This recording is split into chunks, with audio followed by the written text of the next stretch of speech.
亲爱的朋友们，欢迎来到微光夜读。小雨，快点吃饭，一会儿要迟到了。陈晴催促着7岁的儿子：“妈妈，我昨天梦见一个叔叔在找我。”小雨天真的说道：“做梦而已，别胡思乱想。”陈晴摸摸孩子的头。7年前，20岁的他在中缅边境捡到了这个男婴，从此改变了2个人的命运。他以为这个秘密会永远埋在心底，直到那个男人出现在他面前。接下来开始我们本期故事，记得点击订阅并开启小铃铛。2017年春天的瑞丽市，夜晚总是来得格外早。陈晴在边境小镇的老友记餐厅里忙碌着。20岁的她已经在这里打工半年了。老板娘王姐人不错，给她安排了一个小阁楼住。每月工资虽然不高，但包吃包住对她来说已经很知足了。餐厅位置很好，就在中缅边境的商业街上，每天都有很多跨境贸易商来这里吃饭。缅甸人、云南人、广东人，各种口音混杂在一起，让这个小餐厅显得特别热闹。陈晴的工作很简单，就是端菜、收拾桌子、洗碗，偶尔帮忙收银。她话不多，但手脚勤快，客人们都很喜欢她。小陈，你这丫头真是个好姑娘，可惜家里穷，要不然早就有人来提亲了。王姐经常这样说。陈晴只是笑笑，她知道自己的处境，父母早逝，只有一个70多岁的奶奶在老家，她必须赚钱养家。这天晚上11点，最后一桌客人终于走了，那是几个广东来的商人，喝了不少酒，走的时候还在大声说着什么生意经。陈晴擦完桌子，准备关门回楼上休息。微弱的哭声从后门传来，像猫叫，又像是别的什么。他走到后门，声音更清楚了，确实是婴儿的哭声。推开门，一个纸箱子放在台阶上，里面躺着一个约3个月大的男婴。孩子哭得很厉害，小脸憋得通红，显然已经哭了很久。纸箱很破旧，里面铺着一些旧报纸和破布。孩子穿着一件薄薄的小衣服，在春夜的寒风中瑟瑟发抖。纸箱旁边有一张纸条，上面写着：“求求你，救救这个孩子。”字迹很潦草，像是匆忙写下的。下面还有几个缅甸文字，陈晴看不懂。她抱起孩子，孩子立刻安静了下来，大眼睛望着她，像是在寻找什么。怎么会有人这样狠心呢？陈晴喃喃自语。孩子很轻，明显营养不良，但眼神很清澈，那双眼睛很大，睫毛很长，即使在昏暗的灯光下也显得特别明亮。陈晴看看四周，夜色深沉，街上空无一人，远处偶尔有几声狗叫，显得格外凄凉。他知道应该报警，但又担心孩子会被送到福利院。这个年代的福利院条件不好，很多孩子得不到很好的照顾。孩子又开始哭了，声音很小，像是没有力气了。陈晴赶紧抱紧他，用自己的体温温暖着这个小生命。别哭，别哭，姐姐在这里。她从楼上拿来一些旧衣服，给孩子裹好，又冲了一些奶粉。孩子饿坏了，大口大口地喝着奶。喝完奶，孩子终于安静了，在陈晴的怀里睡着了。看着孩子安详的睡脸，陈晴的心软了。那一刻，他做了一个改变他一生的决定。第二天一早，陈晴就去镇上买了奶粉、尿不湿和婴儿用品。他用自己仅有的500块钱买了一大堆东西。王姐看到了，很惊讶：“小陈，你怎么买这些东西？”王姐，我在后门捡到一个孩子。什么？快拿来给我看看。王姐是个热心肠的人，看到孩子后立刻心疼了，这孩子真可怜，谁这么狠心丢弃他？我想收养他。你才20岁，一个人怎么养孩子？我会想办法的。王姐叹了口气，她知道陈晴的性格，决定了的事情很难改变。那你要想好了，养孩子不是闹着玩的。我想好了。接下来的几天，陈晴一边工作一边照顾孩子，孩子很乖，白天大部分时间都在睡觉，晚上偶尔哭闹几声。陈晴把他放在楼上的小房间里，工作间隙就上去看看。客人们知道了这件事，都很同情他。小陈，你这丫头心肠真好，孩子有福气，遇到你这样的好人。你一个人怎么养得起孩子？面对这些关心和质疑，陈晴都只是笑笑，他心里也没有底。但看到孩子的那一刻，他就下定了决心。1个月后，陈晴做了一个更大的决定，她要带孩子回老家。王姐，我要回家了。为什么？这里不是挺好的吗？我想给孩子一个更安全的环境。你在这里有工作，回去怎么办？我会想办法的。王姐很舍不得他，但也理解他的想法。既然你决定了，我也不拦你。这是你这个月的工资，还有一些孩子的用品。王姐给了他2000块钱和一大袋婴儿用品。陈晴感动的眼泪都流出来了。王姐，您的恩情我一辈子都不会忘记。别说这些，好好照顾孩子就行了。收拾好行李，陈晴抱着孩子踏上了回家的路。从瑞丽到他的老家白石村，要转3趟车，花费1整天时间。孩子一路上都很乖，偶尔醒来看看他，然后又睡着了。陈晴看着孩子的睡脸，心里充满了温暖。小家伙，以后你就是我的孩子了。白石村是一个典型的云南山村，只有20几户人家，村子坐落在半山腰，周围都是茂密的森林。大部分年轻人都出去打工了，留下的都是老人和孩子。陈晴的家在村子的最边上，是一座土坯房，房子很旧，但收拾得很干净。奶奶看到她抱着孩子回来，吃了一惊。晴晴，这孩子哪来的？奶奶，这是我在外面捡到的孩子。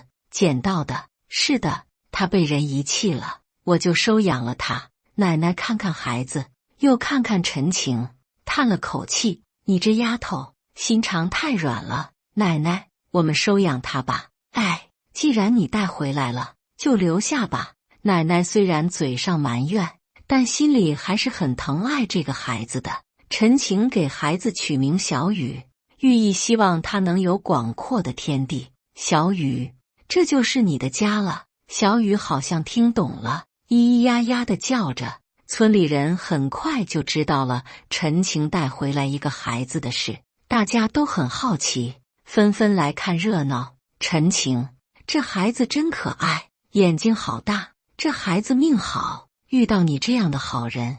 你一个人怎么养得起孩子？面对这些关心和质疑，陈晴都只是笑笑。他知道村里人都是好心，但也免不了会有一些闲言碎语。陈晴才20岁，哪来的孩子？肯定是未婚先孕，不敢承认。这孩子长得不像他，眼睛那么大，说不定是在外面和人乱搞，生了孩子没人要。这些话传到陈晴耳朵里，他选择了沉默。他知道解释也没有用，时间会证明一切。小雨的到来给这个贫穷的家庭带来了更大的负担。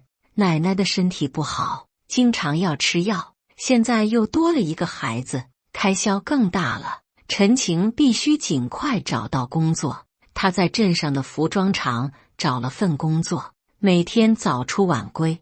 工厂距离村子有10多公里，他每天要骑1个小时的自行车，工作很累，每天要缝制200多件衣服。他的手经常被针扎破，但他不敢请假，因为请假就要扣工资，每月1800块的工资，要买奶粉、尿不湿、药品，还要贴补家用，生活很紧张。但他咬牙坚持着。小雨白天由奶奶照顾，晚上陈晴回来陪他。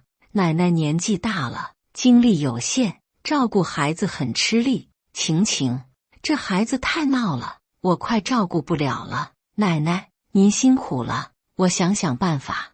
陈晴开始在家里做手工活，贴补家用，穿珠子、织毛衣、做鞋垫，什么赚钱做什么。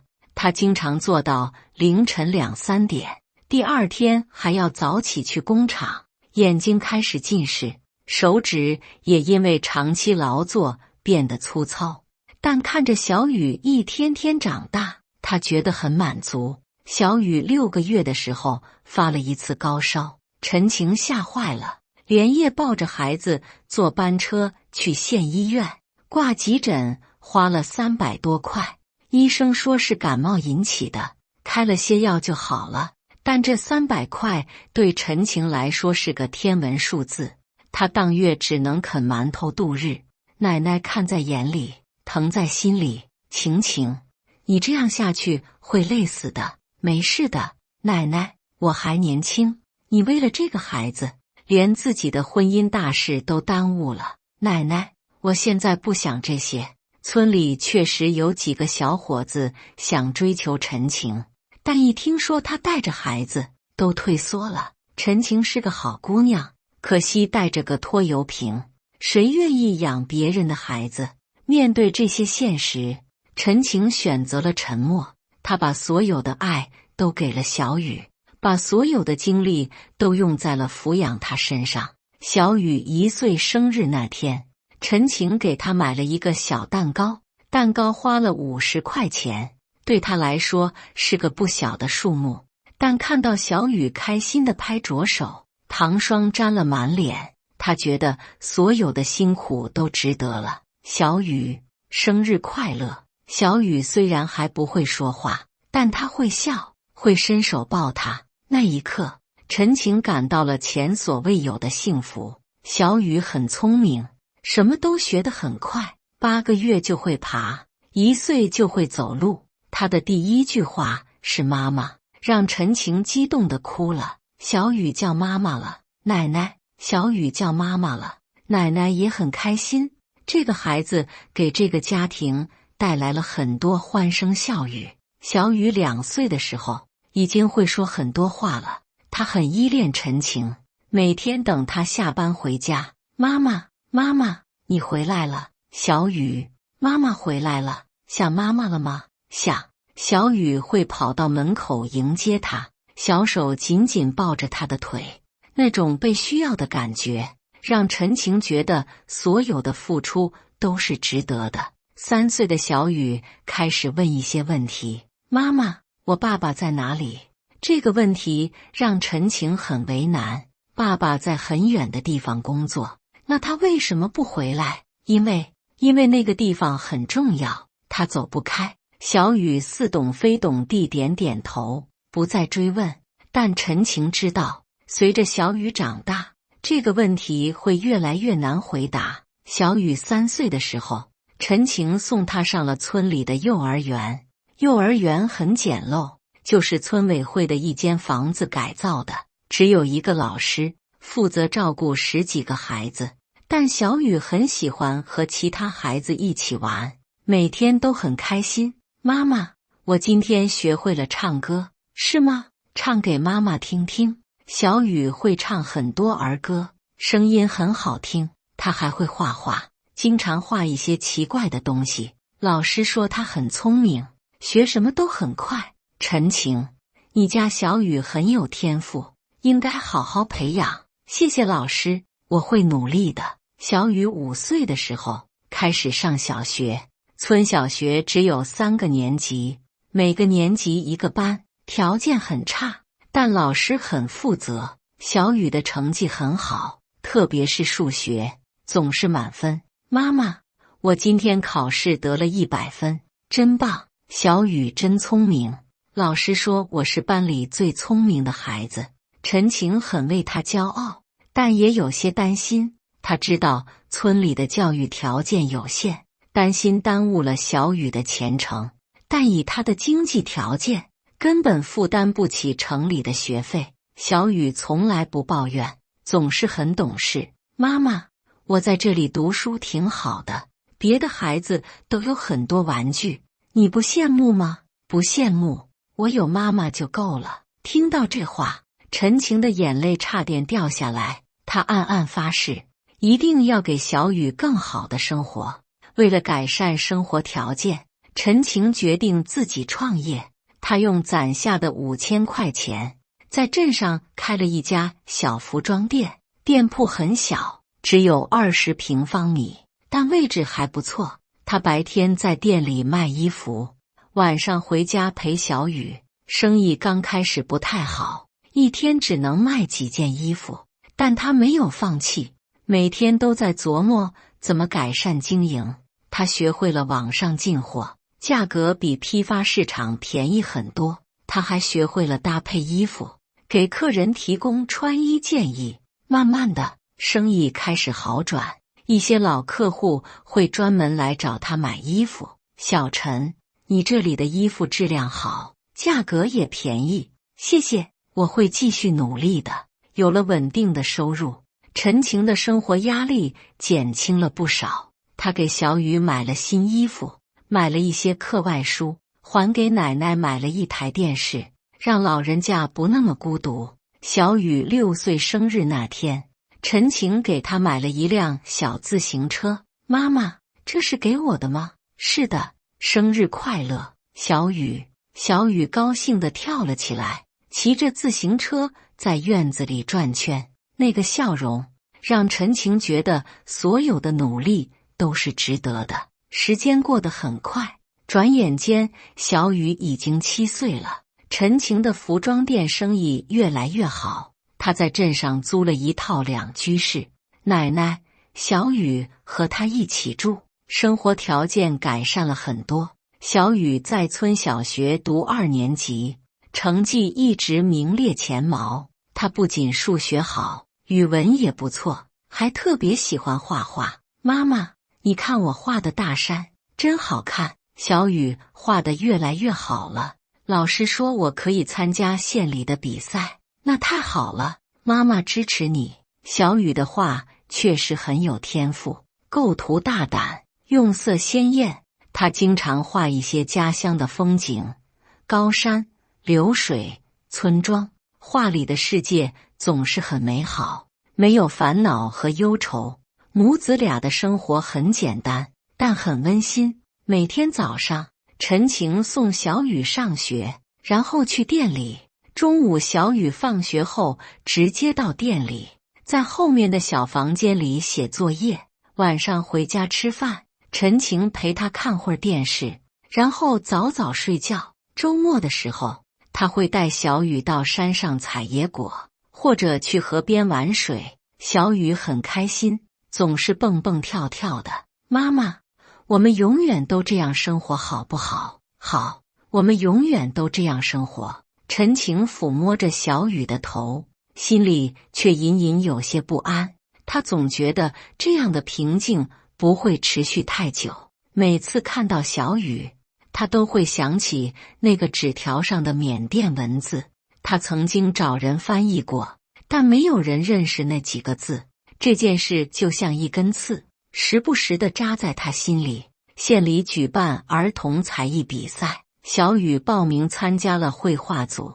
陈晴特意请了半天假，陪他去县城参赛。比赛在县文化馆举行，来了很多家长和孩子，现场很热闹，孩子们都很兴奋。小雨画了一幅家乡的山，用色很大胆，构图也很有想象力。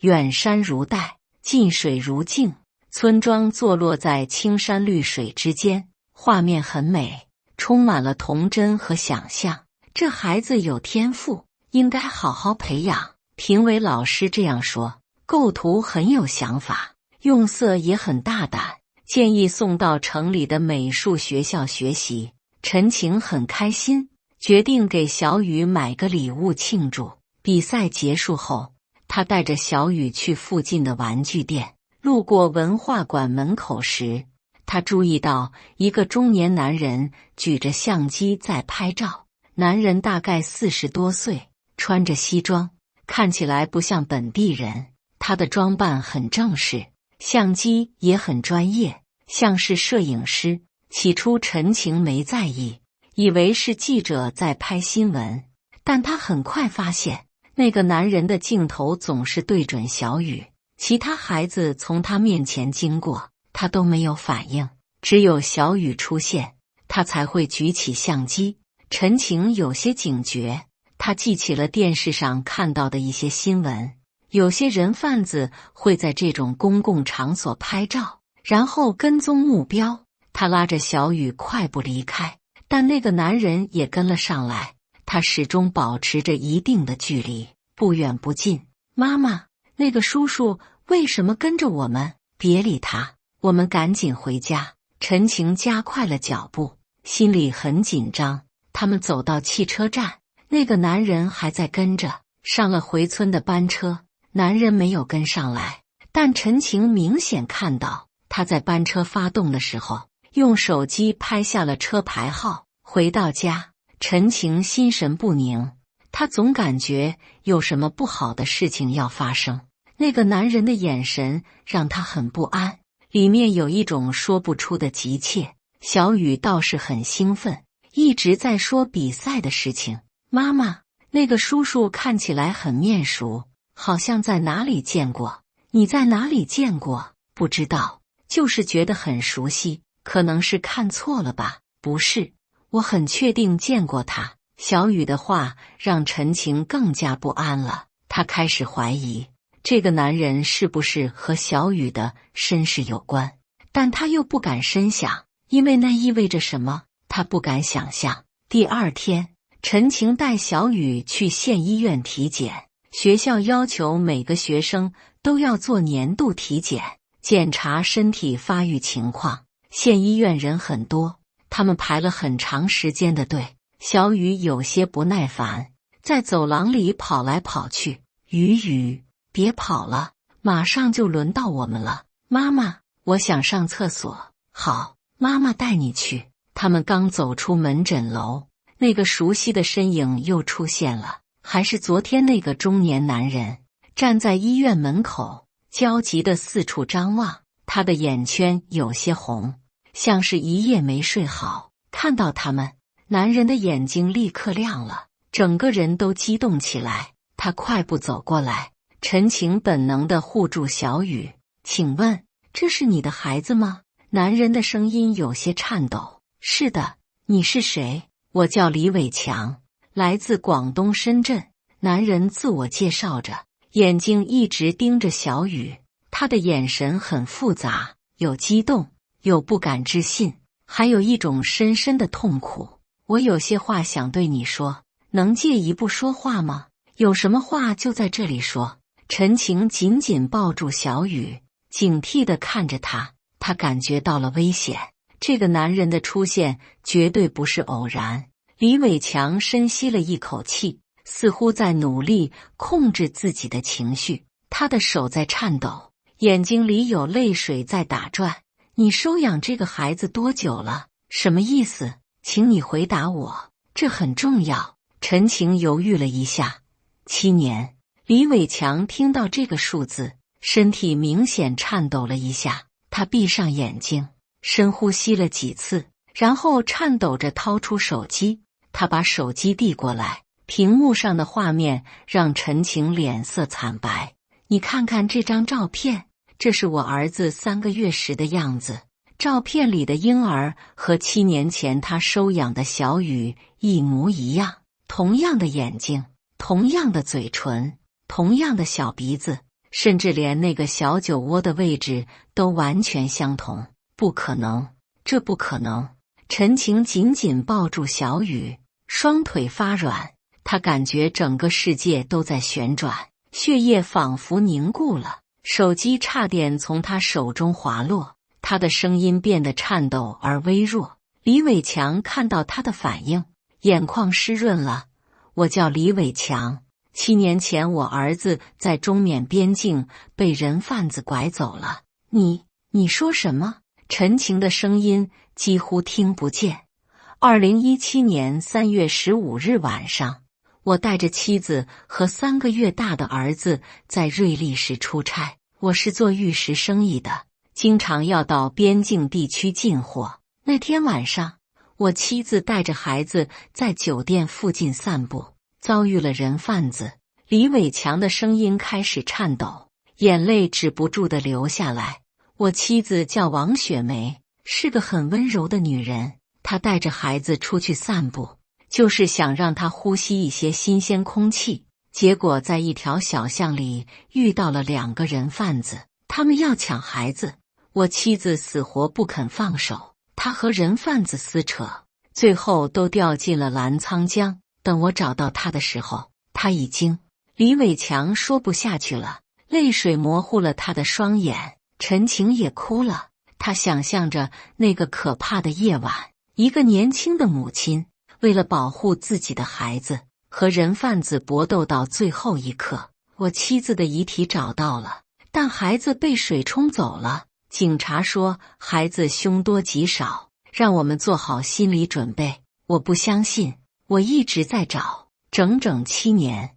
我在边境地区贴了无数张寻人启事，找遍了每一个村庄。我发疯一样的找，所有人都劝我放弃，但我不能放弃，那是我唯一的孩子。陈晴听着这个故事，心都碎了。她想到了那个纸条，想到了那几个缅甸文字。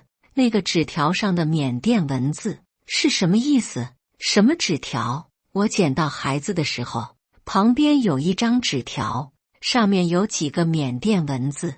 李伟强激动地说，那一定是人贩子写的，他们被警察追得紧，不得不丢弃了孩子。那几个缅甸文字可能是他们的记号，或者是什么暗语。重要的是，我的孩子活着，他被你救了。陈晴摇摇头，眼泪止不住地流。他知道这一天终于还是来了。7年来，他一直在担心这一天的到来。现在，他最不愿意面对的现实终于摆在了面前。你是怎么找到他的？上个月，我在网上看到了一个视频，是你们村小学的运动会，有人拍了视频传到网上，我一眼就认出了我的儿子，那双眼睛，那个轮廓。我马上开车赶到了你们村，但你们不在家。我等了好几天，终于在县城的比赛上看到了你们。小雨一直在旁边听着，虽然不完全明白，但他感觉到了大人们的悲伤。妈妈，你为什么哭？雨，妈妈没事。这个叔叔为什么说我是他的儿子？陈晴不知道该怎么回答，他抱紧小雨，感觉他随时会从自己的怀抱中消失。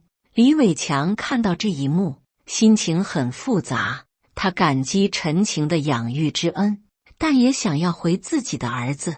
我们可以做 DNA 鉴定，确认一下身份。不用了，陈晴的声音很小，他心里已经相信了，因为一切都能对上号，时间、地点、孩子的特征，还有那个神秘的纸条。那天晚上，是人贩子把他丢在我店门口的，我以为是被遗弃的孩子，所以收养了他。我给他取名小雨，希望他能有广阔的天地。这7年来，我把他当作自己的生命在爱护。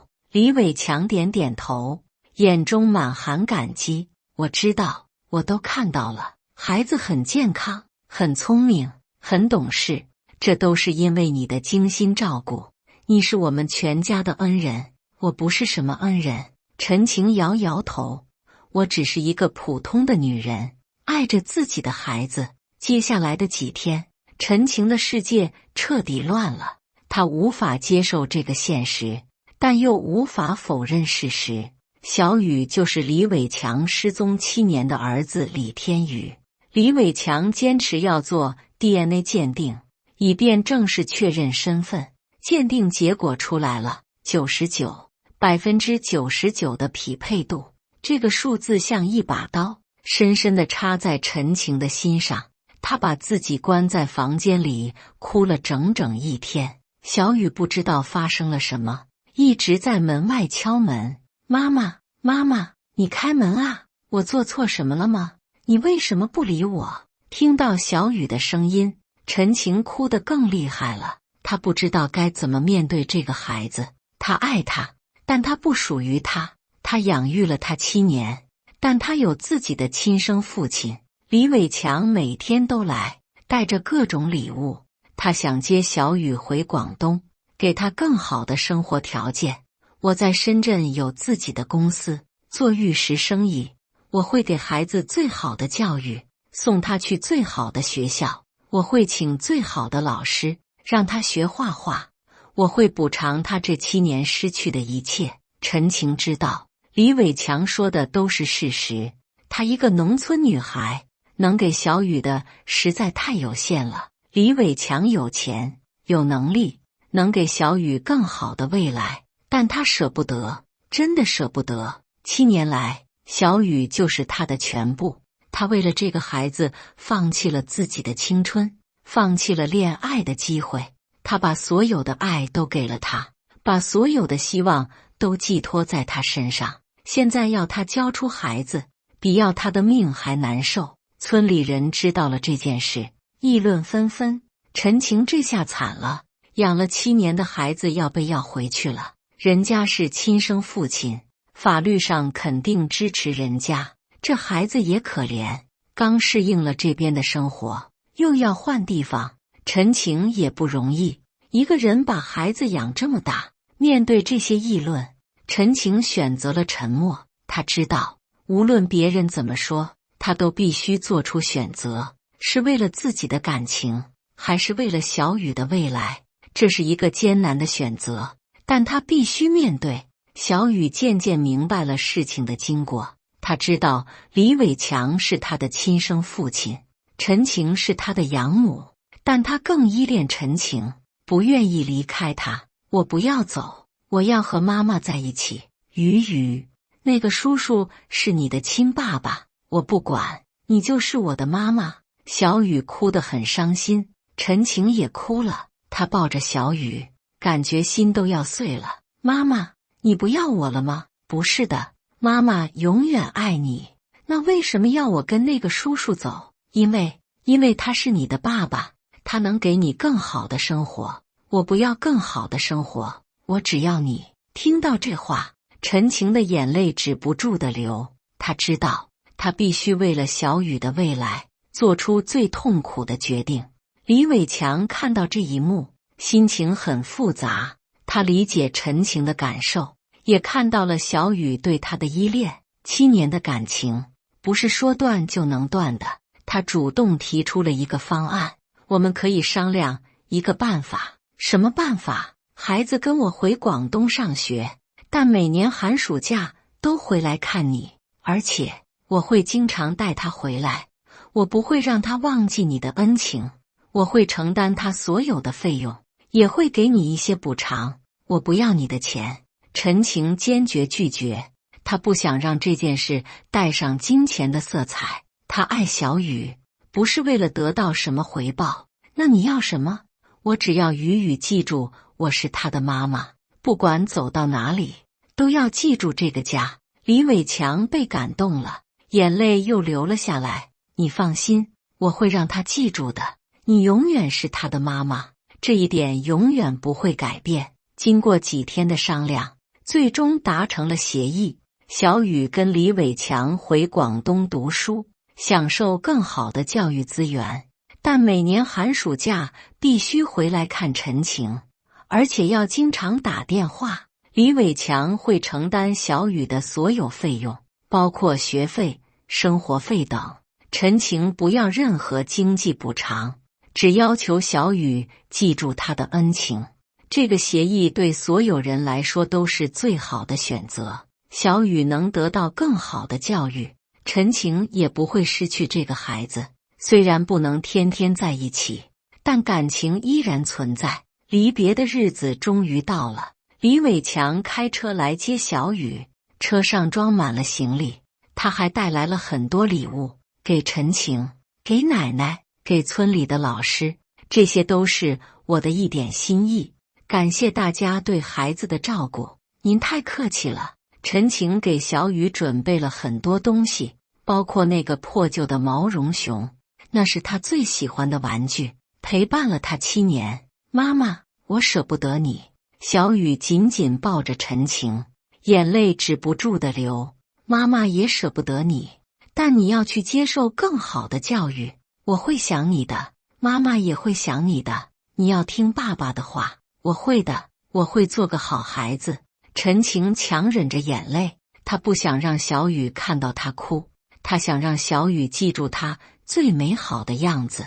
全村人都来送别，大家的眼睛都红了。雨，要常回来看看啊！记住，这里永远是你的家，好好学习，将来做个有用的人。小雨一一点头，向大家告别。他虽然年纪小，但很懂事，知道这是为了他好。李伟强也很感动，向村民们深深鞠了一躬，谢谢大家这些年对孩子的照顾，我会让孩子常回来的，这里永远是他的家。汽车缓缓启动，小雨趴在后窗上挥手，妈妈，我爱你，妈妈也爱你，永远爱你。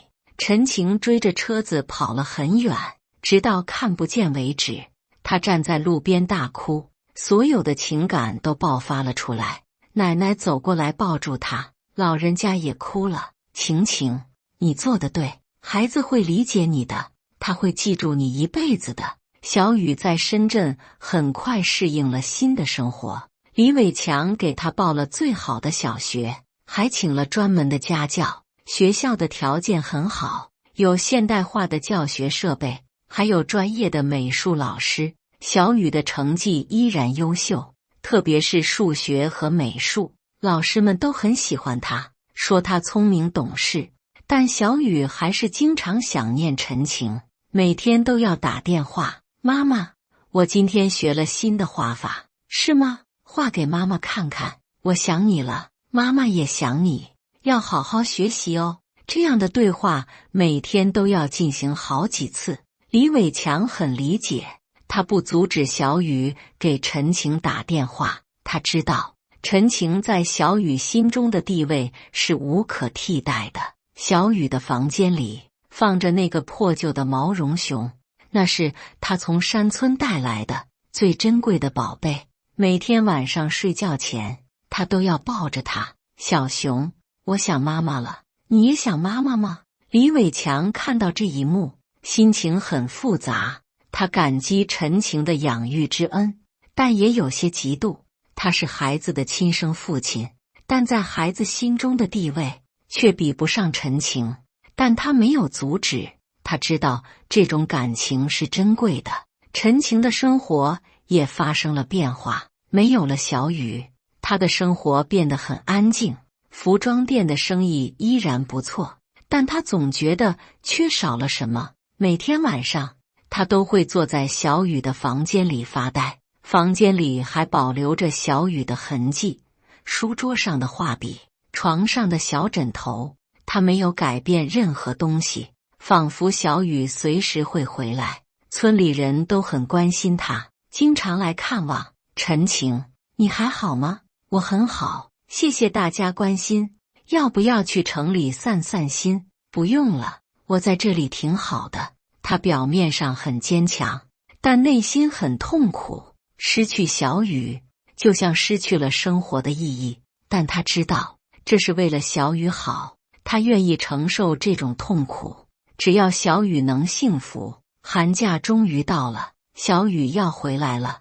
陈晴早早就开始准备，买了很多好吃的。他把房子里里外外打扫了一遍，把小雨的房间收拾得整整齐齐。那天早上，他站在村口等待，从天亮等到中午。终于，一辆车缓缓开进了村子。小雨跳下车，直接扑到陈晴的怀里。妈妈，我回来了。雨，你长高了，也变结实了。母子重逢，两人都哭了，这是高兴的眼泪，是思念的眼泪。小雨带回来很多礼物，给奶奶，给村里的老师，给邻居们。